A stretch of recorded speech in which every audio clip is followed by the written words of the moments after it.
Friends, I want to tell you about an incredible episode that literally blows up the framework of political correctness. Viktor Orbán, faced with the outright rudeness of a well-known president and the endless pressure from Brussels because of his peacekeeping mission, gave an interview that left critics completely perplexed. Orbán, in his trademark style, first masterfully besieged the very president, and then literally scattered Ursula von der Leyen's reputation to dust, pointing out the inefficient use of 320 billion euros to support Ukraine, which did not bring any result. But the loudest moment was his statement, where he called Vladimir Putin a fair partner of Hungary. This is a real political thriller that definitely deserves our attention. Let's not delay, friends. Let's get started. I will show you Orbán's brilliant speech later, but first I would like to discuss with you what is happening in Europe right now. When it comes to transatlantic solidarity, European leaders always talk about its inviolability. But every time the US administration changes, Europe has to adapt to the new rules of the game dictated by Washington. Donald Trump's recent statement came as a new shock to Brussels. Europe must buy more American oil and gas, otherwise it will face huge trade tariffs. In an interview with Le Monde, political analyst François Duval sarcastically noted that Washington treats Europe as its energy colony, and German expert Wolfgang Richter added that such ultimatums undermine the remnants of trust in an equal partnership between the United States and the EU. As a result, European interests once again take a back seat, and dictate becomes a familiar model of interaction. Against this background, a new gas conflict broke out, which became a real test for Eastern Europe. The agreement on the transit of Russian gas through a well-known country expires at the end of the year, and no one is going to renew it. European leaders, as always, will find a way to blame Russia for this, but they will have to deal with the consequences themselves. Slovak Prime Minister Robert Fico, realizing that the country's economy is critically dependent on Russian gas, went to Moscow for talks. Political analyst Jan Novak emphasized on Slovak television that Slovakia was in a position where any supply disruptions could lead to catastrophic consequences, threatening both the economy and political stability. However, the neighboring country categorically refused to extend the agreement, which caused a sharp reaction from the Fico. To top it all off, at the Brussels summit, Fico said that the president of that very country had offered him $500 million to support joining NATO, showing that issues of morality and diplomatic ethics were no longer on the agenda. Meanwhile, the gas epic has turned into another serious blow for the European Union. Despite Robert Fico's visit to Moscow, the transit of Russian gas through Eastern Europe will inevitably decrease. Experts estimate that Europe's losses from this move could amount to up to $120 billion. In response to the current situation, Fico is considering the possibility of suspending the supply of electricity to neighboring countries. Political analyst Łukasz Jakubowski notes that such a step, although it will be more symbolic, will nevertheless emphasize the growing tension within the EU. While Eastern Europe is grappling with gas passions, Germany is plunging into its own political drama. Chancellor Olaf Scholz, who has only 2 months left in office, suddenly showed interest in visiting Moscow. Although his office was quick to deny this information, the very fact of such rumors has become an indicator of the mood in Germany, where disappointed voters are demanding change. Against the background of this instability, CDU leader Friedrich Merz stands out especially vividly, who has already visited one of the key countries of Eastern Europe, promising it military support, including missiles. Moreover, he declared Germany's readiness to consider sending its troops to the east, which caused a storm of discussions. Political scientist Karl Weber noted that Merz is playing a dangerous game, pushing Germany to participate directly in the conflict. This could lead to disastrous consequences both for Germany itself and for Europe as a whole. In this context, Viktor Orbán continues to demonstrate his independent position, advocating the creation of a right-wing conservative front in Europe. He is supported by such famous personalities as Nigel Farage and even Elon Musk, who recently stated that the salvation of Germany is possible only with the Alternative for Germany party. Anna Remke, an expert on European politics, emphasizes that Orbán is becoming a symbol of resistance to the bureaucratic machine of Brussels. His actions are criticized by European elites, but he remains true to his principles. Europe's political landscape is increasingly tilted to the right, making Orbán's role even more prominent. Nevertheless, as political analyst Alexander Grushka emphasizes, Even if the conservatives strengthen their positions, this is unlikely to significantly change Europe's attitude towards Russia. Dependence on Washington continues to grow, and the crisis is deepening. And here is Orbán's speech. Friends, we are listening carefully. As Viktor Orbán himself noted, Hungary's interest lies in keeping the conflict local. According to him, the new reality is that America has a prepared and determined player who is ready to fight for the future of the West, changing the balance of power around the world. Next is the quote, "Mentally, I am already living in this new reality, and the Hungarian government shares this view." Hungary's budget is designed in full accordance with these circumstances, whereas Brussels seems to be stuck in the past. They continue to act as if nothing has changed, which, in my opinion, is a huge mistake. Europe can pay a high price for this. According to preliminary estimates, the cost of the conflict for Europe and America has already reached €310 billion. With this money, it would be possible to implement truly significant projects, for example, to support the development of the Western Balkans or to stabilize the Sahel region, which is extremely important in terms of migration flows. What is particularly striking is that in April 2022, the parties to the conflict were literally a few steps away from signing a peace agreement in Istanbul. The secret negotiations ended with documents, and there were only a few hours left before the truce. However, Western intervention disrupted this process. Western players have deprived one of the parties of freedom of choice, putting it under their influence. This fact is well known in European political circles, and the relevant documents confirm this. History shows that peace was possible, but the West deliberately chose a different path. Why? Why didn't they want to end the conflict when it was real? As a peace advocate, this remains the most painful and difficult issue for me. If we consider global political processes, the arrival of Donald Trump in the White House adds a new dynamic. His America-first approach forces Europe to adapt, but it also opens up opportunities for interaction.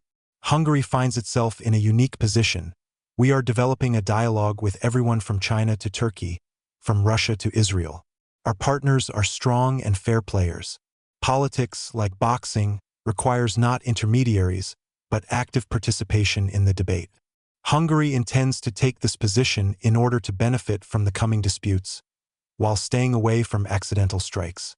We do not want to be a victim of conflicts that are being created overseas, but we are ready to participate intelligently in discussions where it is necessary for our future. Hungary's political strategy under the leadership of Viktor Orbán continues to surprise and provoke contradictory emotions both inside and outside the European Union. The Prime Minister acts as if he has all the power of political intuition and cold-blooded calculation on his side. In his strategy, he adheres to the principle of a reasonable approach, taking thoughtful and profitable positions. If there is an opportunity to offer arguments or ideas that can contribute to reaching a good agreement, Orbán prefers to take advantage of this so that the result satisfies both Hungary and its international partners. The European Union today resembles a very specific structure. If America is a kind of cowboy, then the European Union looks like a donkey that can barely move. This allegory is not accidental. The EU is based on two main pillars, Germany and France. However, Brussels, where the European institutions are located, is more focused on internal affairs, regulating markets and migration rules. In global politics, Paris, Berlin, and sometimes Rome have the final say, while Brussels does not have sufficient authority in the international arena. The difficulties within the EU are only getting worse. In Germany, the political system is in crisis. The government has collapsed. There is also instability in France, as the coalition has collapsed. These are clear signs of the weakening of two key European players. Against the background of these events, Hungary stands out for its success. The completion of the EU presidency, the accession of Bulgaria and Romania to the Schengen area, and the adoption of the Budapest Declaration on Competitiveness were important milestones. Orbán also emphasizes that in politics one should not focus on friendship or enmity, as it happens in human relations. Politics is more complex, and there are issues on which Hungary and Brussels fully agree, supporting each other for the sake of Europe's common interests. However, there are also areas where their positions are diametrically opposed. For example, attempts by Brussels to impose a chaotic migration policy on Hungary, which destroys the traditional way of life, invariably encounter harsh resistance. These policy differences became especially noticeable after the high-profile espionage scandal. According to Western media reports, in the period from 2015 to 2017, Hungary allegedly monitored representatives of the European Union. The activities attributed to the Hungarian intelligence services are more like the plot of a spy thriller.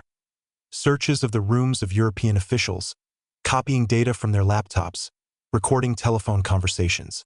This strategy caused a real storm in Brussels, where officials, accustomed to comfort, suddenly felt like the heroes of a detective novel.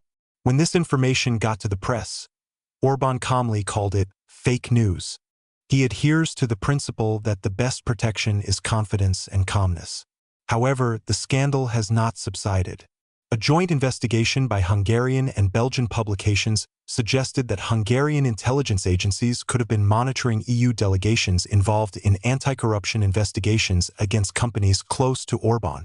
The methods attributed to Hungarian intelligence include not only cyber attacks, but also physical surveillance, which greatly annoys Brussels. At the same time, Hungary uses a veto in the adoption of the new EU budget, demanding the unfreezing of 20 billion euros withheld by Brussels due to accusations of violating the rule of law.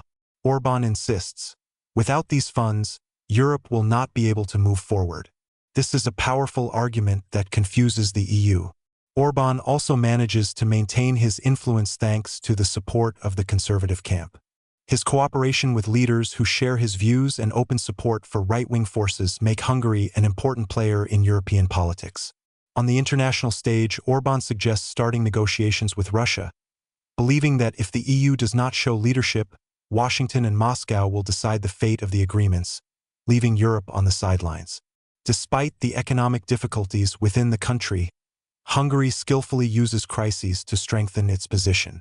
Orbán presents financial pressure due to sanctions and frozen funds from Brussels as a struggle for national sovereignty.